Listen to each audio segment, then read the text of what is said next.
Assalamualaikum warahmatullahi wabarakatuh. Sebelumnya perkenalkan, nama saya Fitri Emiliana, NIM terakhir 02 dari Prodi Manajemen Universitas Asia Yogyakarta. Pada video kali ini saya akan menjelaskan sedikit mengenai hukum Islam terhadap keluarga berencana atau yang dikenal dengan istilah KB, imunisasi, dan bayi tabung. Dari hasil beberapa penelitian mengatakan bahwa keluarga berencana merupakan pengaturan kelahiran atau jumlah anak yang dimana tujuannya yaitu mengatur kesejahteraan keluarga, kesejahteraan bangsa, serta negara pada umumnya. Nah, keluarga berencana ini sebelumnya sudah direncanakan dan disengaja oleh pasangan suami istri. Nah, pengertian keluarga berencana bukan berarti membatasi keturunan, namun hanya merupakan usaha dalam mengatur jarak kelahiran, kesehatan, dan pendidikan. Beberapa hukum tentang keluarga berencana mengatakan bahwa keluarga berencana tidak bertentangan dengan ajaran Islam, karena keluarga berencana merupakan salah satu usaha atau bentuk implementasi semangat Islam dalam mewujudkan sebuah kemaslahatan. Nah, dengan ber-KB akan mencapai kesejahteraan dan kebahagiaan keluarga, di mana terutama masalah kesehatan ibu dan anak. Jika ber-KB bertujuan untuk membatasi keturunan tanpa alasan yang dibenarkan, maka tidak dibenarkan menurut syariat Islam.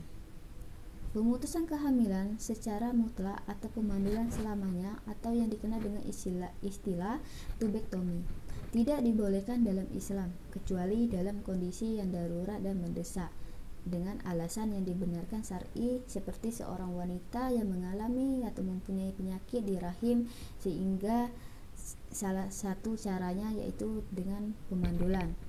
Namun apabila masih ada alternatif atau cara yang lain, maka tubektomi diharamkan. Yang kedua yaitu imunisasi. Nah, dalam Fatwa Majelis Ulama Indonesia atau MUI nomor 4 tahun 2016 tentang imunisasi mengatakan bahwa imunisasi yaitu suatu proses dalam meningkatkan sistem kekebalan tubuh yang terhadap penyakit tertentu dengan cara memasukkan vaksin. Nah, adapun pengertian vaksin menurut Fatwa Majelis Ulama Indonesia atau MUI nomor 4 tahun 2016 ini, vaksin adalah suatu produk biologi yang berisi antigen berupa mikroorganisme yang sudah mati atau masih hidup tetapi dilemahkan. Nah,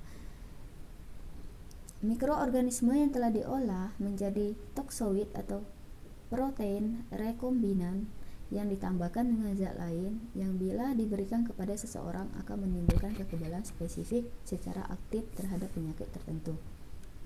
Nah, dalam imunisasi menurut Fatwa Majelis Ulama Indonesia nomor 4 tahun 2016 ini ada dua istilah, yaitu al-darurat dan al-hazard, di mana al-darurat yaitu suatu kondisi keterpaksaan yang apabila tidak diimunisasi dapat mengancam jiwa manusia atau kematian.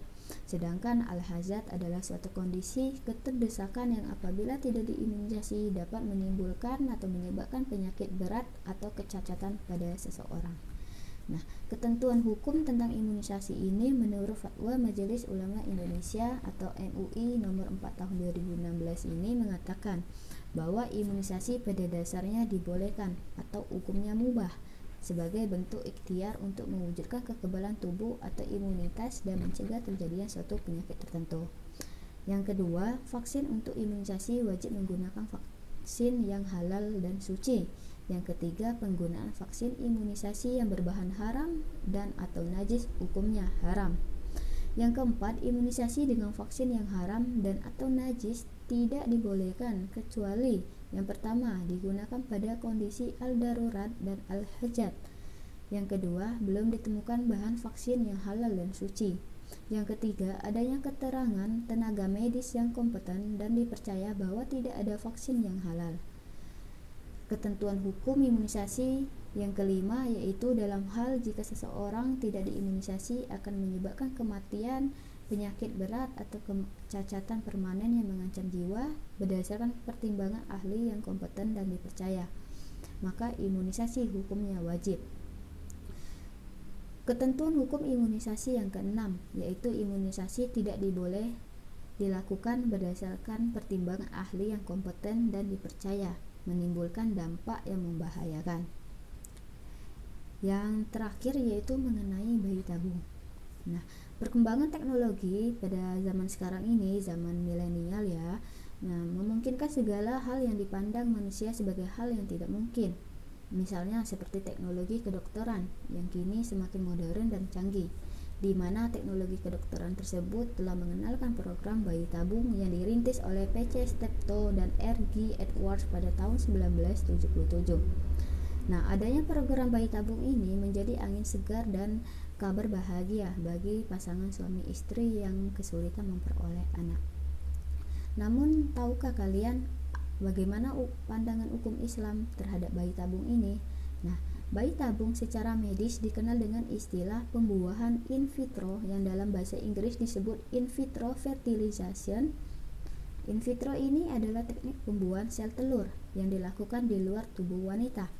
Nah, pada program bayi tabung ini merupakan salah satu metode dalam mengatasi masalah kesuburan yang dialami pasangan suami istri dan menyebabkan sulitnya mempunyai keturunan. Nah, Majelis Ulama Indonesia atau MUI mengeluarkan fatwa yang menyatakan bahwa program bayi tabung dengan sperma dan ovum dari pasangan suami istri yang sah secara agama, maka hukumnya adalah mubah atau boleh, karena menjalani proses bayi tabung ini dapat dikategorikan dalam ikhtiar yang berdasarkan kaidah agama.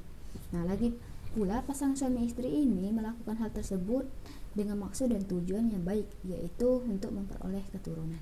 Nah, namun program bayi tabung ini jatuh hukumnya haram jika sperma dan ovum yang dibuahi dititipkan kepada seorang wanita selain istri.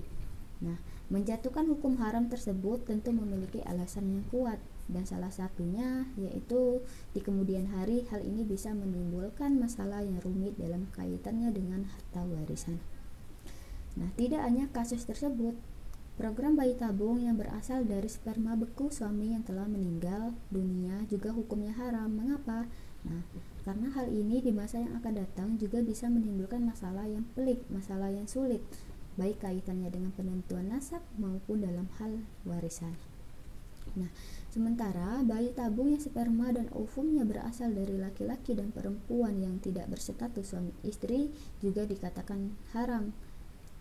Alasannya karena status pembuahan ini sama halnya dengan hubungan kelamin antar lawan jenis di luar pernikahan yang sah, dan secara agama dengan kata lain hal ini disebut dengan atau sama dengan zina. Nah, penetapan hukum haram dan halalnya bayi tabung tersebut didasarkan pada sebuah hadis yang diriwayatkan Ibnu Abbas riwayat akhir, di mana Rasulullah SAW bersabda, tidak ada dosa yang lebih besar setelah syirik dalam pandangan Allah Subhanahu wa Ta'ala dibandingkan perbuatan seorang lelaki yang meletakkan spermanya atau berzina di dalam rahim seorang perempuan yang tidak halal atas dirinya. Nah, Majelis Tarjih dan Tajdid PP Muhammadiyah juga telah menetapkan fatwa terkait boleh atau tidaknya menitipkan sperma suami istri di rahim istri kedua. Walau secara syariat suami dan istri kedua tersebut dinyatakan sah sebagai suami istri, namun dalam fatwanya Majelis Tarjih dan Tajdid Muhammadiyah mengungkapkan bahwa berdasarkan ijtihad jama'i yang dilakukan para ahli fikih dan berbagai pelosok dunia Islam, di mana hal ini diwakili oleh Muhammadiyah, hukum inseminasi buatan seperti itu termasuk haram atau dilarang, karena cara inseminasi itu dilakukan di luar kandungan antara suami istri dan sel ovum istri pertama, tidak halal jika masuk ke dalam tubuh istri kedua. Nah, Islam sebagai ajaran yang sempurna selalu mampu menjawab berbagai masalah yang terjadi di dunia modern saat ini dengan dalil yang kuat. Nah, baiklah teman-teman, mungkin itu saja yang dapat saya sampaikan pada video kali ini. Lebih dan kurangnya saya mohon maaf.